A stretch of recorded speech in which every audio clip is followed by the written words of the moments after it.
अवध के तीसरे नवाब शुजाउद्दौला के इस आलीशान बने महल का नाम था दिलकुशा महल, जो जर्जर होकर अपना अस्तित्व ही खो रहा था। अंग्रेजी हुकूमत नवाब से नाराज थी। कारण था उनका 1857 के आंदोलनकारी स्वतंत्रता सेनानियों की परोक्ष रूप से मददगार होना। इस महल से स्वतंत्रता सेनानियों ने अपना आंदोलन भी चलाया था। अब इसका जीर्णोद्वार योगी आदित्यनाथ की सरकार करवा रही है। इसे हेरिटेज होटल, म्यूजियम व खूबसूरत गार्डन के रूप में विकसित कर पर्यटन स्थल के रूप में विकसित कर रही है। 16 करोड़ के बजट से इस हवेली का जीर्णोद्वार किया जा रहा है। इसका नाम भी अब साकेत सदन कर दिया गया है। अंग्रेजों ने नवाब से नाराज होकर बदले की भावना से इसे अफीम के खरीद फरोख्त और तस्करी की चेकिंग का दफ्तर बनाकर इसका नाम अफीम कोठी रख दिया था। उसकी हालत तो वैसे भंगार ऐसा पड़ा था, मतलब जानवर भी ऐसे में पेड़ पौधे इतने से जंगल टाइप में था। सब उस टाइम आए थे हम, बिल्कुल जंगल था उस टाइम, जंगल टाइप में था। हमने 2-3 बार तो जेसीबी चलवाई थी सर इसमें। एक बार अच्छा, इसमें कोई ये सर इस पर कब्जा गवर्नमेंट का कब्जा था, गवर्नमेंट के कब्जे। ऐसा लग रहा था कि इसमें कैसे सही होगा, कैसे करेंगे हम, पर बहुत बढ़िया जब काम करने लगे थे तो बहुत बढ़िया तरीके से, बहुत बढ़िया आराम से काम हो रहा है। अच्छा, बढ़िया काम हो रहा है, दिक्कत नहीं आ रही, कोई दिक्कत नहीं आ रही। ऊपर की छत टूटी हुई थी। हाँ नहीं, हमने तोड़ी सब रेती चला के तोड़ी, नीचे गिराए हैं सारी छत थी ऊपर। हाँ छत थी सर उस टाइम, फिर हाँ बाहर जो वो सागवान की लकड़ी है साहब, वो सारी हमने बाहर डाल रखी है सामने।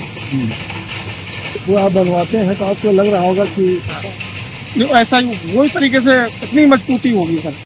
इस समय हम दिलकुशा महल के सामने खड़े हुए हैं, जो नवाब शुजाउद्दौला का अपना एक दीवाने खास था और इस बीच में काफ़ी दिक्कतों को झेलते हुए इसका तहस नहस कर दिया गया था।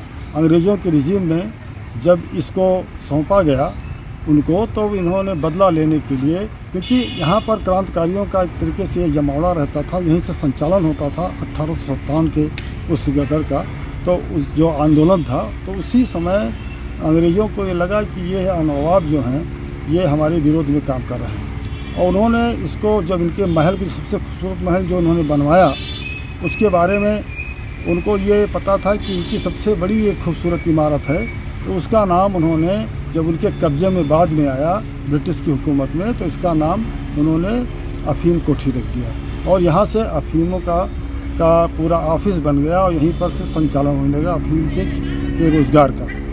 अब इस कार्यकाल में ये खंडहर के रूप में पड़ा हुआ था। अब ये योगी सरकार इसको एक तरीके से हेरिटेज एरिया बनाकर और इसको यहाँ पर कई चीज़ें शुरू कर रही है। इसका जीर्णोद्धार उसी पैटर्न पे करवाया जा रहा है जैसे कि इसका निर्माण प्राचीन काल में हुआ था। अब ये धीरे धीरे जब ये बन के तैयार हो जाएगा, बताया गया कि अप्रैल तक या इसको पूरा काम पूरा हो जाएगा और तब तक इसमें यहाँ पर बढ़िया पार्किंग हो जाएगी, गार्डनिंग हो जाएगी और सारी व्यवस्था यहाँ पर होगी, ताकि दूर दराज के पर्यटक आएँ तो सरजू तट के बिल्कुल किनारे का यह जो हेरिटेज जोन है वो उनके लिए एक तरीके से दर्शनीय स्थल बने। मैं BN दास, नवभारत टाइम्स, अयोध्या।